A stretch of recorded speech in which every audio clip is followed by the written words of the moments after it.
السلام عليكم ورحمة الله وبركاته، حبايبنا الكرام. أخبار حضراتكم إيه؟ معكم ريان البصمة من أخبار رياضية. معنا اليوم أكثر من خبر مثير عن الأهلي والزمالك والمصري وما شابه من الأندية الرياضية.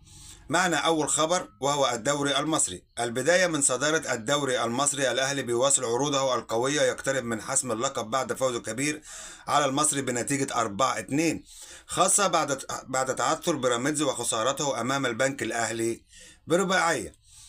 الأهلي دلوقتي في الصدارة ويفارق نقطتين عن أقرب منافسة. معكم الخبر الثاني وهو أزمة القمة. وفي أزمة مباراة القمة التي ما زالت مشتعلة، رابطة الأندية أعلنت أنها هتبعت مستندات المباراة للجنة التظلمات خلال ساعات في الوقت الحالي اللي فيه الزمالك فيه بينتظر الرد الرسمي على خطابه وسط مطالبات بحسم الموقف في أسرع وقت. معنا الخبر الثالث وهو انتقالات. ركز معي.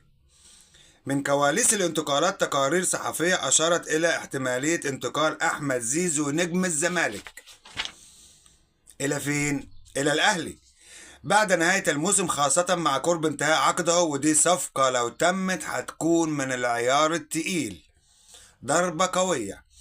معنا لحضراتكم الخبر الرابع وهو السوبر في كرة السلة.